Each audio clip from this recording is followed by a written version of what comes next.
Hello and welcome. My name is Maya from Market Your Purpose, coming to you from my father's office. And no, I'm not talking about the bar in LA. I'm literally in my father's office, coming to you with this video, wanting to share with you some tips on marketing for musicians. So let's get started. Well, first of all, what is marketing? Because it can be such a nebulous kind of term.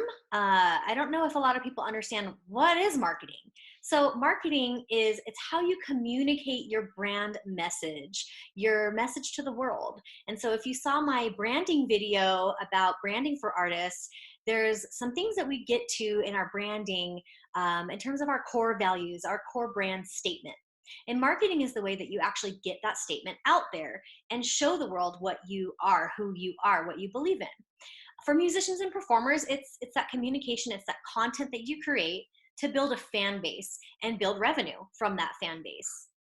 And it's okay to make money, you guys. I know sometimes artists, performers, healers, they kind of feel weird about making money, but this is your craft, this is your art, and you deserve to make a living off of it. And marketing helps you to get there. So we go from branding to marketing into sales, and that's sort of how the ecosystem will work. So marketing is how you communicate that message. It's how you start to create that revenue. And so what do we need to do marketing? How do you do marketing? So let's start out by talking about the marketing plan. First of all, you start with that core brand statement. And if you want to go back, I'll post the link to the branding video about how you come up with that core brand statement. But you really go back to that statement and think about the content, the events, the messages, the actions that can really help you to communicate that brand statement out to the world.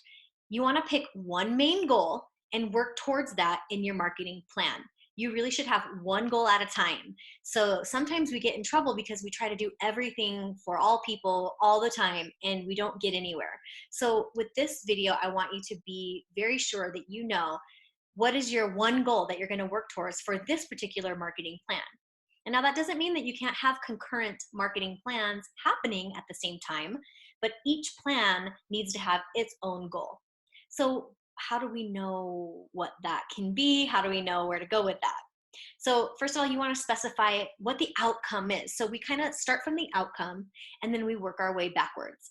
Some examples of some outcomes could be selling downloads of a new single, maybe even getting a certain number of streams or added to a playlist, for example.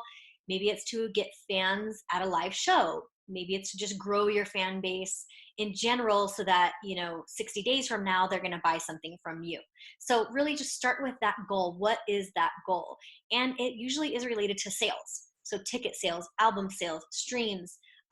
Even there might be a goal of a certain deal that you want to make. Maybe you want to get a guest performer on one of your tracks or something like that. And so the most important thing to do with your marketing plan is specify your outcome first. And I do mean specify, I mean be specific. How many tickets, how many people, how many downloads, and how.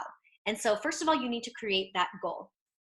And then you want to think about how do you reach towards that main outcome? What do you need to build? How will you get that out there?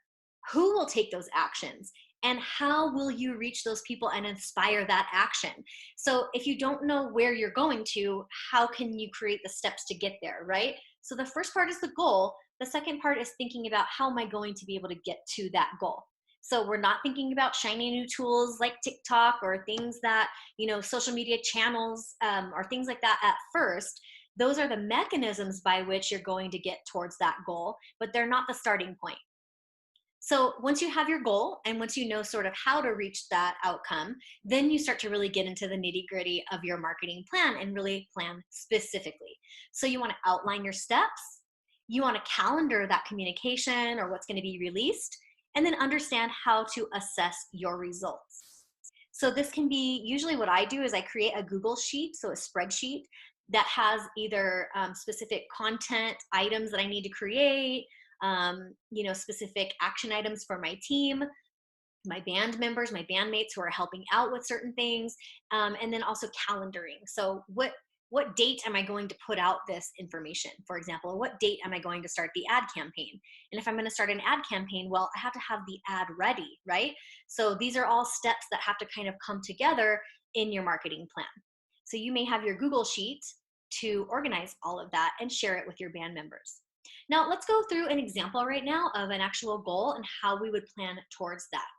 So the very first thing that we do is we start with our core values. So as an example, part of our core values as a brand are to connect with fans on a visceral level with experiences that make them into super fans. So our immediate goal sort of coming out of that is to sell 100 tickets to the next show.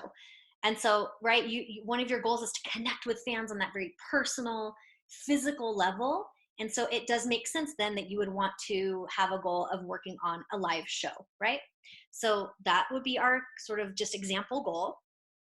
And so we're trying to sell tickets to a show, right? Straight up, we're trying to sell 100 tickets at $10. We're trying to make $1,000, sell those tickets, right? And it's okay to want to sell. So our goal for sales are the ticket sales. And then how are we going to get there? What's the pathway? Where do we need to end up in order to reach people to get them to take that action? So if you think about it, you think about your own fan base, you may say that your fans are used to a fully digital experience. When interacting with bands or planning for concerts, they're used to the access ticket system. They're used to Ticketmaster. They're used to buying tickets online and using their phone to get into the concert, right? So it's important to know where your fans are and how they interact with things. You may be an older band that, plays bluegrass, for example, and your people are not online.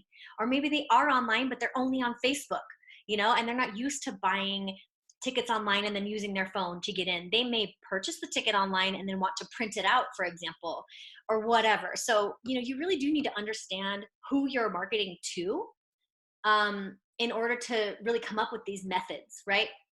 So understanding sort of your goal and your audience and where do those things come together. In this example, it's a fully digital experience.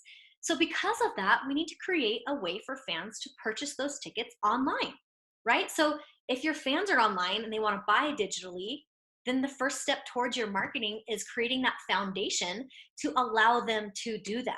And then also understanding that you're going to lead them to those purchases with digital marketing. So, translate that into your own system or your own situation with your fans. Like I said, they may not be fully digital. For this band in this example, they are. They want to buy tickets, even maybe by clicking on an Instagram ad or something like that. So, okay, so the first thing we need to do in our example is set the foundation. So you want to sell your 100 tickets to the Gothic Theater for $10, right?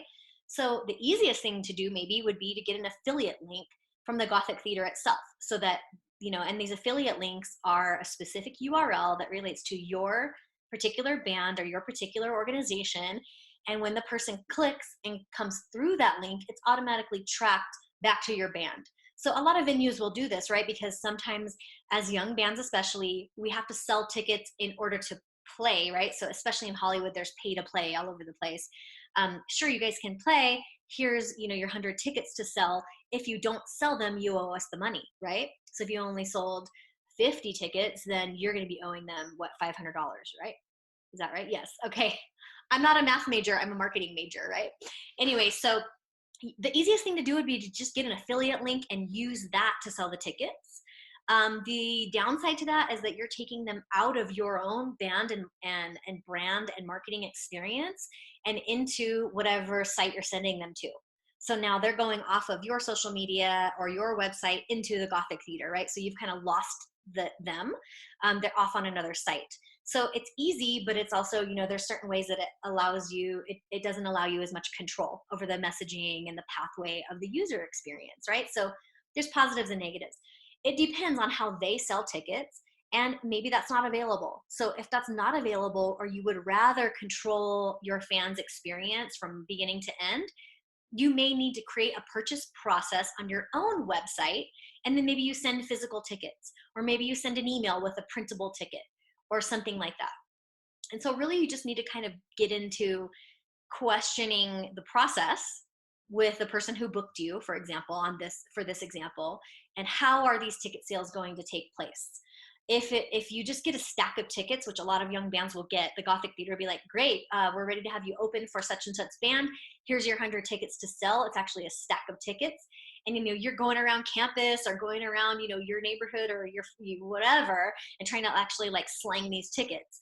Well, if your audience wants a digital experience, you have to create that for them. You can't just walk up to them and try to sell them a ticket because that's not where they are. You're not going to be able to walk up to them. You need a digital experience. So, as you're creating your website, which I have a Squarespace website creation video that I can link you guys to. That's just an example of building a website. And as part of that website build, you would want to create a checkout process and a landing page to purchase tickets to different shows. And so you do need an e-commerce functionality in order to do that. But the cool thing about that is you control the entire experience. And so maybe even after someone clicks purchase, they fill out all their information, they've gotten the purchase, then maybe you have a thank you page that pops up after that and encourages them to go and listen to you on Spotify, for example. So you can really control that experience a little bit more and use it to then further your marketing plan in other ways. And so number one for this in the execution part of your marketing plan is setting the foundation. If you're wanting people to take a certain action, how are they going to do that? And is that foundation and structure available for them to take the action? Now, a really important point here, guys, is make it easy to take those actions. Make it easy to spend that money, right? If it's a 5-step process, you're going to lose them. They got to click out, click back in, get an email, check the email, send it back, whatever it is. You're going to lose them. You're going to absolutely lose them. So make it very, very easy to take the action that you want them to take. Help them help you, right? Okay, so then once you have that foundation done, you have the landing page, you have the affiliate link or however they're going to actually buy the ticket. So you're kind of starting with that end point of where you're trying to get them to. Then, in this situation, we know that they're on social media, they're just have a digital life, right? And so we want to develop a social media strategy for sharing a link to that landing page. So again, we got to have the landing page first, or that affiliate link first, because that's what we're going to send them to. And then how do you create a strategy for then moving toward connecting with those people? So really a part of that digital strategy is going to be, what content am I going to share? So am I going to share some live footage from another show? Am I going to share fan testimonials from when I walked out of the show last time and everybody was coming up to me and wanting hugs and telling me I changed their life with my performance? Maybe you can share a couple of those types of videos. Maybe it's your drummer making amazing grilled cheese sandwiches, cut out in different shapes with cookie cutters. I don't know. If that relates to your music and you think people will buy tickets to your show because of that content, by all means, go for it. The same thing with this is put this into a Google Sheet, or however you really want to organize it is up to you. I like Google Sheets because it's very organized and it's shareable and very good for collaboration with other band members and people like your artist manager, for example. So I'd create a content strategy. Okay, I'm going to take 1 month to sell these 100 tickets. And so you take the date of your concert and you back up 30 days, right? And then you say, okay, on day 1, I'm going to share this. On day 3, I'm going to share that. On day 4, I'm going to share that. On day 7, I'm going to share that, right? So you have to kind of understand your audience. How often do they want to hear from you? When do they most often engage with you? The rule of thumb for Facebook and Instagram is Tuesday and Wednesday afternoons or evenings right after work are really good time for social media, because people have kind of gotten their week started and now they're bored and they want to check on their social media. So, that's a rule of thumb. It just depends. Maybe your fans like to stay up all night on Friday night, and that's a really great time for you to post. This is all kind of coming down to you understanding your audience as well. So you create a content according to that strategy. You create a content list, and you don't need to have everything planned out right at the beginning. You can have, topics or subjects and then fill that stuff out later. So maybe it's New Music Mondays, it's a live music post on Thursdays, and then over the weekend, it's your grilled cheese post, right? And then you create that content each week as you're going through. You have to create that content first in order to have something to create ads from. So let's go with the grilled cheese example. Maybe your drummer is creating, star-shaped Gouda grilled cheese sandwiches with bacon, right? Everyone loves bacon. And so you have this video of your drummer creating this, and maybe your music is playing in the background or something. And then he's like, hey, the first 50 people that buy tickets to our show at the Gothic Theater, you get to get a free grilled cheese sandwich before the show. I mean, I don't know, it's a silly example, but you guys can take that into your own band and your own artistry and come up with something interesting and creative that you can put on Facebook and Instagram and other social media channels. Maybe you create some TikTok videos. Totally up to you on how you do this. But in this example, we're going to want to do some ads with Facebook Ads Manager. And that allows you to post to Facebook and Instagram at the same time. And with this, you can do specific targeting for audiences. So, in the Facebook Ads Manager, and you guys can find many Googleable sources on how to do Facebook ads. This lecture right here isn't something that we can go super deep into that, but you can select a very specific audience. So if you know that for your band in the Denver area, the main fan base is people from 16 to 25 years old who enjoy knitting, and usually they're males or something like that, right? And you actually can go through in the Facebook Ads Manager and select, even down to interests. I know that sounds silly, but you can select interests. You can select demographic information, geographic information, and so you can build your audience that way. Or if you already have a fan base, if you already have, let's say 100 fans on your Facebook page or 1,000 fans on your Facebook page, or even your own email list, you can go in there and create what's called a lookalike audience. And so even if you don't know that they're males from 16 to 25 years old who enjoy knitting, right? Maybe you just know, well, these are my fans. I don't really know what they like. Facebook does, right? Facebook knows everything.